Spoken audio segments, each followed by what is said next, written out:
sa 101.1 Yes the Best. Kasama nyo si Rico Panyero at Martian. Nagulat patungkol sa nangyayari ngayon para sa Poong Nazareno na ngayon ay pabalik na ng simbahan ng Quiapo.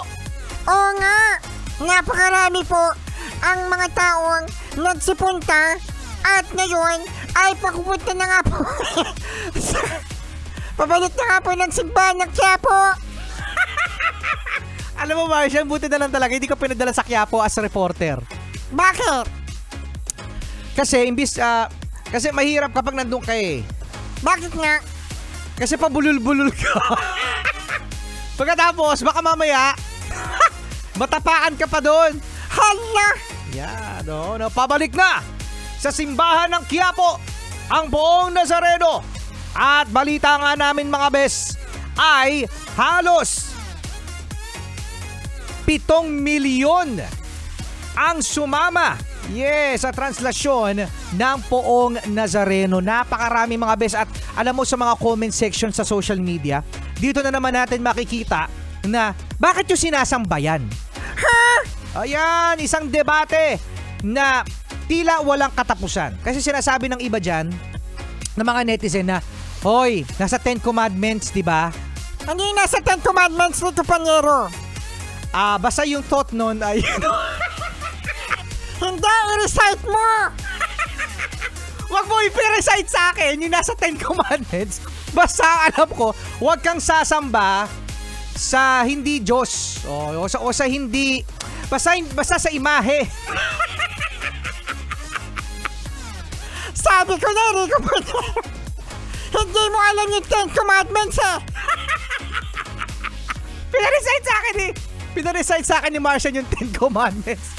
Basta yun nga sinasabi, na bakit yung sinasamba ang isang kahoy. Pero mga bes, walang makakatalo sa pananampalataya ng mga beshi natin na kasama sa parada sa translasyon. Kasi nga, kahit masaktan sila, maapakan, di ba? O kahit mahimatay o even mamatay mga bes, kasi there's a risk talaga na marami na po ang nagbuwis ng buhay, no? Tuwing pista ng Poong Nazareno, no, ng Black Nazarene. And alam niyo mga bes, lagi pa rin niyang ginagawa because of faith, because of hope. At wala kayong pakialam, kung kayo ay nanonood lang. Tama! Oh, correct mga bes. Kasi kung yun na nagbibigay ng hope sa kanila eh. Ikaw na nagsabi na bakit tuwing pista lang ng Poong Nazareno nagkakaroon ng ganyan. Tapos sinasabi pa na, bakit yan? Kahoy lang yan eh. Bakit kayo sumasamba dyan? Bakit kayo ba ay perfecto? Perfect ba kayo, ha? Perfect!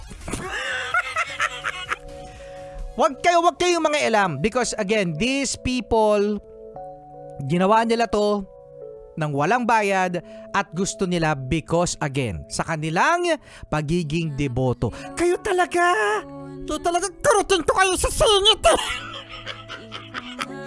Kurutin ko kayo yung sa singit nyo eh. Wala pa kalamanan.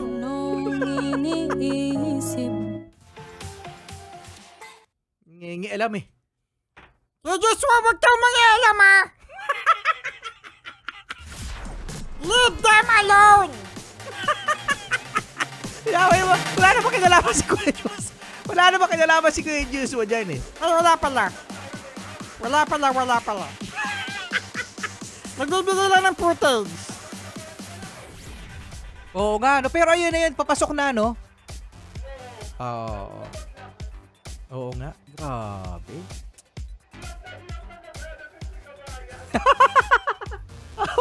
Oo nga. Ano makakapasok yan? Pero grabe talaga, mapanindig balahibo talaga yung nangyayari. Hindi mo naman masisisi yung mga tao na yan.